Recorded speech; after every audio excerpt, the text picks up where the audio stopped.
سے واپس آئے، کہاں گئے تھے؟ تو وہ عرض کرتے ہیں کہ میرے مالک تیرے بندے تیرا نام لے رہے تھے، آسامی سننے لگے۔ سبحان اللہ، سبحان اللہ۔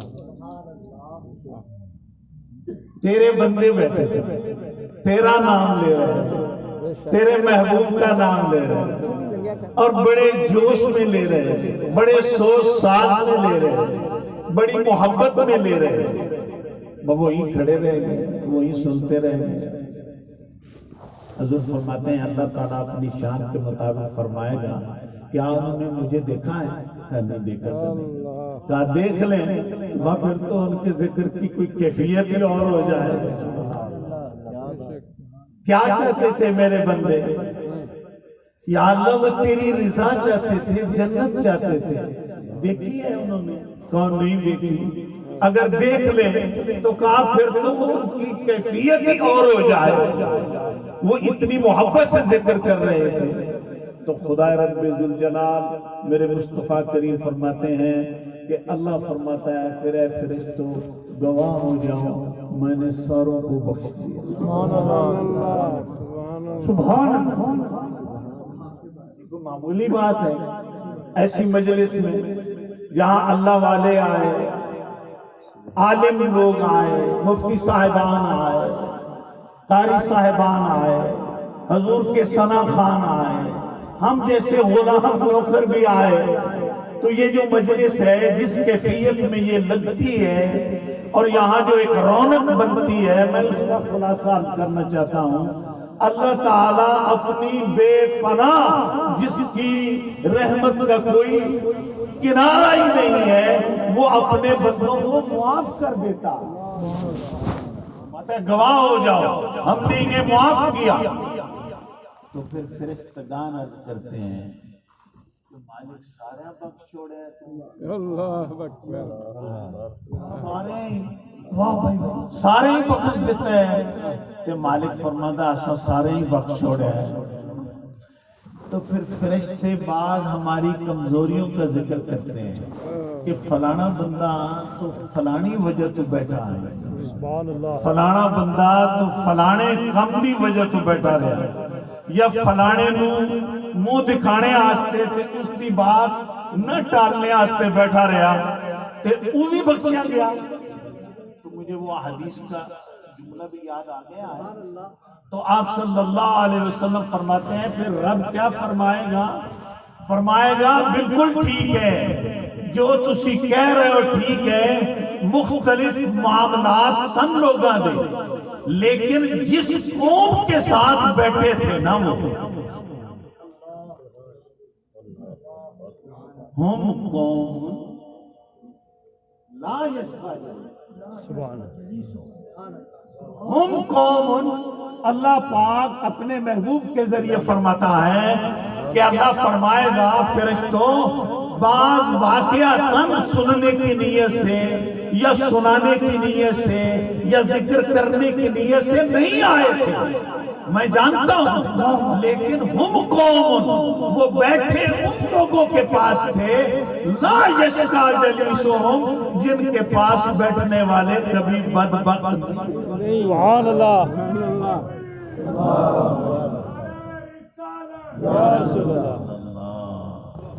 یا سارے زور سے کہہ دو یا رسول اللہ۔ یہ ہم ایسی خوبصورت مجلس میں حاضر ہیں۔ اچھا میں یہاں بیٹھے ہر سال چونکہ آپ لوگوں سے مخاطب ہوتا ہوں تو کوئی نہ کوئی مضمون ڈھونڈتا ہوں، میں پیار کرتا ہوں۔ پیار کرنے سے مراد ہوتا ہے کہ کتب بینی ہوتی ہے، نظر دوڑ رہی ہوتی ہے کہ کیا سنایا جائے، کیا اپنے بیلیوں کو بات سنائی جائے۔ تو آج میرے یعنی نہایت عزیز القدر مفتی محمد وسیم سیالوی صاحب نے جو مضمون باندھا اور وہ بھی ڈاکٹر صاحب کی خواہش پر، تو اس کے اندر مجھے 2-3 مسئلے میرے دل میں آئے کہ یہ بھی میں اپنی قوم تک پہنچاؤں۔ یہ الگ بات ہے کہ میں کتنے عرض کر سکوں گا، لیکن میں آیت پڑھنے کا سبب بیان کرتا ہوں۔ میں نے خیال کیا کہ ماں باپ کی باتیں ہو رہی ہیں، کیوں نہ ہو جو سارے انسانوں کے ماں باپ ہیں ان کی بات کر لیتے ہیں. سبحان اللہ. ماں باپ کا تذکرہ تو کرنا ہے ہم نے، تو اپنے جو سارے انسانوں کے باپ ہیں، جو سارے انسانوں کی ماں ہے، کیوں نہ ہو کہ ان کا تذکرہ کر لیا جائے. تو اس حوالے سے میں نے وہ لفظ وَإِذْ قَالَ رَبُّكَ لِلْمَلَائِكَةِ إِنِّي جَاعِلٌ فِي الْأَرْضِ خَلِيفَةً، جب اللہ اس کو یاد کرو، اللہ فرماتا ہے یاد کرو اس وقت کو اے محبوب صلی اللہ علیہ وسلم جب تیرے رب نے فرشتوں سے کہا کہ زمین میں میں ایک نائب بنانے والا ہوں، بے شک بے شک. زمین میں ایک نائب خلیفہ بنانے والا ہوں. خلیفہ، خلیفے کے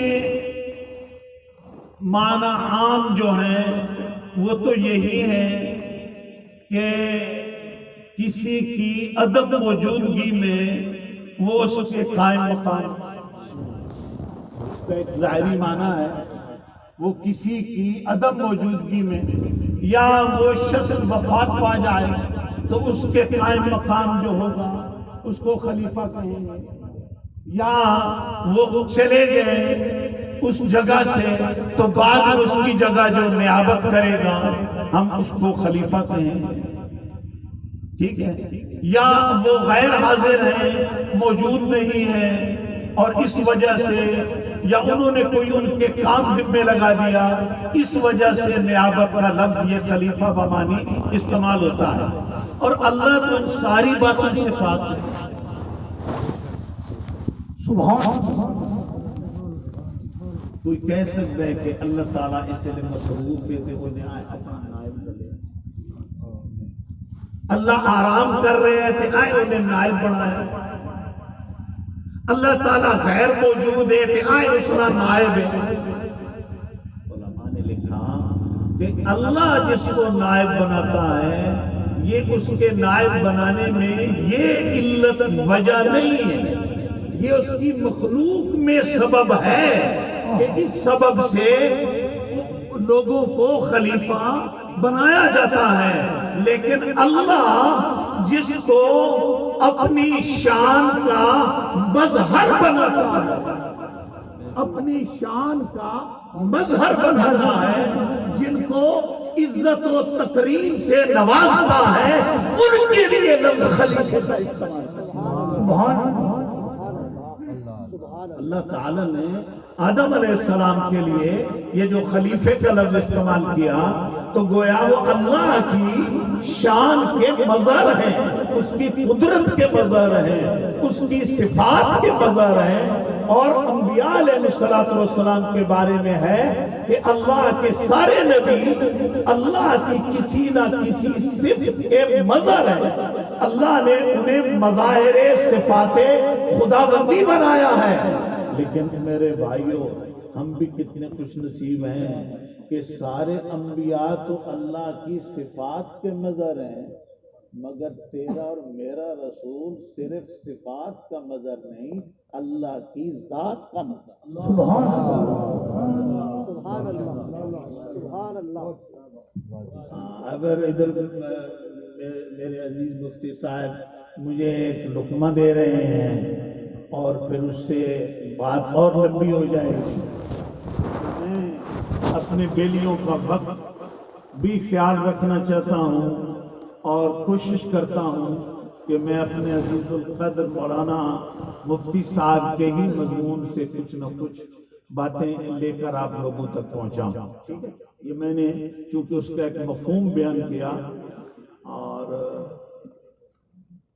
ایک میں باپ کی حوالے سے باپ کی شان بیان کرتا ہوں اور پھر دیکھتا ہوں اس کے آگے میں ایک دو باتیں اور بڑی اہم کرنا ہے. ساروں سے اجازت ہے. فرمایا کہ جب آدم علیہ السلام، اس کے بارے میں قرآن پاک میں ہے کہ یا ایھا الناس انا خلقناکم من ذکر و انثی وجعلناکم شعوبا وقبائل لتعارفوا ان اکرمکم عند اللہ اتقاکم ان اللہ علیم خبیر. اور جناب رسول اللہ صلی اللہ علیہ وسلم نے فرمایا کلکم بنو آدم، تم سارے کے سارے آدم کے بیٹے ہو، وآدم من تراب، اور جو آدم ہے وہ میں نے مٹی سے بنایا ہے، اور آگے سارے انسانوں کو اس سے بنایا۔ آدم علیہ السلام کو میں نے مٹی سے بنایا، وآدم من تراب، اور پھر ساروں کو میں نے اسی سے بنایا، اور اس کے جوڑے کو بھی اس کے بدن سے ہی ایک پسلی سے ایک اعلیٰ شکل کا جوڑا بنا دیا۔ فرمایا حضرت آدم علیہ السلام نے آرام کیا، جب اٹھے تو وہ آپ کے پاس موجود تھی، آپ کی یعنی اہلیہ، آپ کا جوڑا نہایت خوبصورت۔ اور پھر یہ حدیثوں میں ملتا ہے کہ حضرت اماں حوا کو یعنی حضرت آدم علیہ السلام کی ایک اس ٹیڑھی پسلی سے بنایا گیا، اور نام بھی حوا اسی لیے رکھا گیا کہ اس کی پیدائش ایک حی زندہ شخص سے ہوئی۔ حی یعنی آدم علیہ السلام حیٌ، ایک زندہ تھے، تو اس ایک زندہ سے بغیر یعنی کسی اس دنیاوی نظام خدا نے جو مقرر کیا ہے اس سے ہٹ کر ایک ٹیڑھی پسلی سے اس کا جوڑا تیار کیا۔ پھر آج کل کے ڈاکٹر حضرات نے ہمیں پھر بتایا، جیسے اکرام صاحب تشریف فرما ہیں، اور بھی ممکن ہے طبی معاملے میں جانتے ہوں، تو چونکہ بائیں طرف کی پسلی سے بنایا گیا، جدھر دل ہے ادھر سے بائیں پسلی سے بنایا گیا، تو فرمایا آج بھی اگر کوئی ہماری ان پسلیوں کی ایکس رے کے ذریعے تصویر کھینچے تو دائیں طرف کی پسلی ایک زائد ہوتی ہے، اور بائیں طرف کی ایک پسلی کی حصہ کم ہوتا ہے۔ وہ کمی جو آدم علیہ السلام کو جوڑے کی وجہ سے دی گئی، وہ آج تک دنیا میں رائج چلی آ رہی ہے۔ آج بھی اگر وہ چیک کریں تو یہی طریقہ کار ہے۔ اچھا، اب اللہ رب العزت نے آدم علیہ السلام کو جنت میں ٹھہرایا۔ میں آپ کو ایک تو یہ بات بتانا چاہتا تھا کہ میرے ماں باپ، آپ کے ماں باپ، ہم سب کے والد، قلنا یا آدم اسکن انت وزوجک الجنت وَكُلَا مِنْهَا رَغَدًا حَيْثُ شِئْتُمَا، فرمایا ہم نے کہا اے آدم، تو اور تیری بیوی اسکن ٹھہرو، جنت میں قرار پکڑو، یہ تمہارے سکونت کی جگہ ہے، تمہارے ٹھہرنے کی جگہ ہے۔ تو ہمارے ماں باپ کہاں رہتے تھے؟ اچھا، جنت میں رہتے تھے ہمارے والدین۔ پھر ہمارے والدین کو خدا رب عز و جل نے امتحان میں ڈالنے کے لیے، آزمائش میں رکھنے کے لیے ان پر ایک موقع امتحان اور آزمائش کا دینا تھا، زمین پر بھیج دیا۔ لیکن یاد رکھنا ہے کہ ہمارا اصل مقام، ہماری اصل سکونت یہ دنیا نہیں ہے، ہماری اصل سکونت جنت میں ہے۔ کہاں ہے؟ جانا کدھر ہے؟ اچھا، یہاں میں آپ کو سمجھانے میں آسانی ہو جائے گی۔ یہاں میرے خیال میں یہ بچہ پچھلے سال بھی اس نے کچھ میرے خیال میں یہ یعنی کسی ملک میں کام کرتے ہیں، یا حضرت صاحب بھی باہر ایک ملک میں رہتے ہیں، ٹھیک ہے، یا اکثر اور لوگ بھی رہتے ہیں۔ تو یہ جو جتنے لوگ باہر رہتے ہیں، یہ وہاں اتنی ایک ضرورت کی ریزیڈنسی، رہائش، معمولات، کاروبار کرتے ہیں۔ ایسے نہیں ہے کہ وہاں خالی رہتے ہیں، لیکن ان کی جائیدادیں، ان کے معاملات، ان کے رفائی فنڈ، ان کے تمام اس قسم کے صدقات و خیرات، ان کی قربانیاں، ان کے تمام معمولات یہ اپنے ملک میں کرتے ہیں.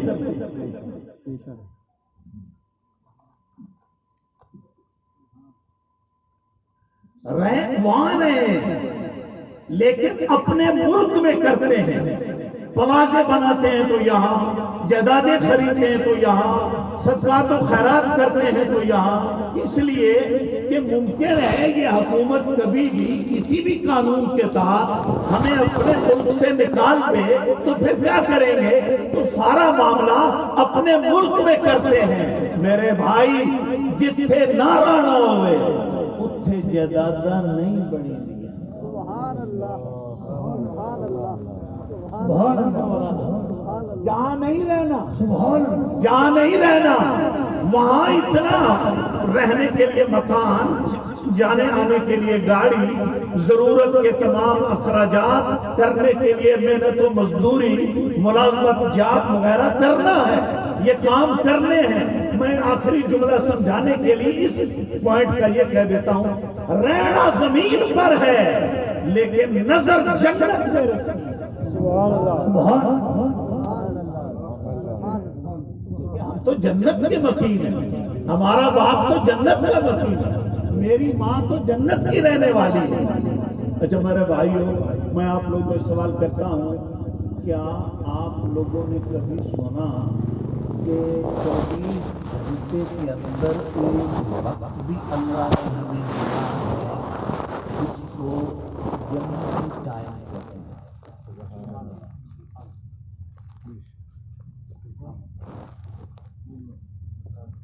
ہاں، اب میں کسی کا بھی امتحان نہیں لینا چاہتا، میں خود کرتا ہوں. آپ لوگوں نے بڑے قابل لوگ بیٹھے ہیں، تو دیکھو اللہ تعالیٰ نے سارے انتظام کیے ہیں. ایک جنتی ٹائم ہے، اور اگر ہم لوگوں کو اس جنت کی یاد ہو، جنت کا لحاظ ہو، تو پھر تو جنتی ٹائم ہم کبھی بھی مس نہ کریں کہ یہ تو جنتی ٹائم ہے. وہ جنتی ٹائم کون سا ہے؟ والفجر اللہ، ولیال عشر والشفع والوتر واللیل اذا یسر. ٹھیک ہے، یہ والفجر جو ہے نا، یہ ٹائم طلوع یعنی صبح صادق سے لے کر طلوع آفتاب تک، یہ ٹائم 1.5-2 گھنٹہ، یہ جو ٹائم ہے اس کو جنتی ٹائم کہتے ہیں. یہ ملا اس لیے کہ جناب آدم علیہ السلام کو جب یہاں بھیجا تو یہاں دنیا پر رات تھی. اسی لیے قمری نظام میں رات پہلے ہے، دن بعد میں.